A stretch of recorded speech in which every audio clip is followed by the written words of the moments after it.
My name is Emma Spears and I go to Lake Sumter State College. You need to get out there and vote, vote, vote. That's the way we will move forward. This was said by Michelle Obama, who was one of the first ladies of the United States. Young voters are uneducated on the basics of politics, which is really scary if you think about it. Well, why do I qualify to speak on this? I have several family members who are uneducated and educated, and I've kind of observed over the years how they vote or how they don't vote. I have also taken several history classes on the basics of government and politics, which has helped me along the way. People should listen because it'll change the way they think about voting and will allow for them to be educated and stand their ground in a conversation, instead of being swayed by uneducated people. As Thomas Jefferson says, an uneducated citizen is a vital requisite to our survival as a free people. He was the third president of the United States, so he knew what he was talking about when it came to voting. Well, there are three parts of the problem if you really boil it down. People below the voting age need to be educated before they vote, which is 18. That gives them several years of middle school and high school to build up to actually deciding to vote.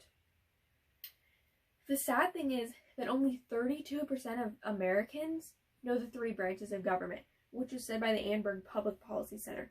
This really shows how much we lack in the education.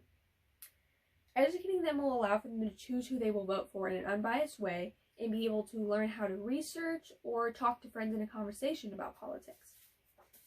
The second part is that people need to take more history and government classes throughout middle school and high school so they don't have to stress when they have to vote and completely panic because they don't know anything. This will allow them to work up the research part of it throughout the years. They should have a class that discuss governments throughout the U.S. and other countries, which will allow for them to be very worldly and know what they're talking about. This will also inspire students to get out there and vote when it comes to the opportunity when they can vote. The sad thing is that during the 2014 elections, the youth turnout rate was only 20%. That's right, 20%. That's a small number. And this kind of shows how much we lack in education and how much we need to push people to vote more. This was said by the census. The third part is that anybody can vote, and there really needs to be a requirement, such as a civics class, even a quiz. This will ensure that people know what they're talking about and can make educated decisions based on their democracy. They will know who they're voting for and what kind of policies they support or don't support. The thing is that knowledge is definitely power. A survey showed that 50% of schools' administration were uncomfortable bringing up politics in their classroom, which shows how people aren't really exposed to politics till they get older. But they need to be exposed before they're 18, so when they're 18, they're not scared and they can make a responsible decision. Voters should have to take a quiz on the basics of government and politics before they are allowed to vote. Well, one can argue that people's freedoms are going to be taken away if there's a requirement to voting, because there really hasn't been one before other than the age requirement and being a citizen. But voting without education allows for people to, it's kind of unfair to the people who are educated and have done their research, because people get to blindly go into and vote for people based on personality, based on who their friends like, based on who their parents like, and they're not making a wise decision most of the time. This also allows for a corrupt politician to basically come in and sway the uneducated people. But if they're educated, they can know how to research and how to pick a correct candidate.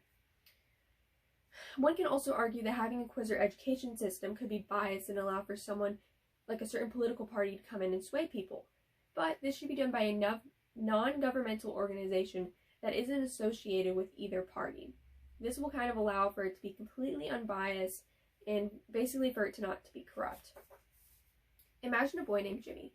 He is 18 and he is a senior in college and can finally vote this year. His year was the first year to have a civics class and required quiz. He has been studying with one of his friends for this quiz. His older brother is pretty mocking about it because he didn't have a civics class, but the truth is he didn't vote because he didn't know who to vote for. He never learned how to research a candidate or research politics in general. But he has been learning from his brother Jimmy, which has helped him out a lot. He's finally going to vote this year. Jimmy also has a friend in one of his classes who's trying to sway people to vote a certain way instead of giving them an unbiased research platform. But Jimmy is well educated and is willing to stand his ground and have an open conversation with him because of what he has learned while studying for the quiz and through his civics classes.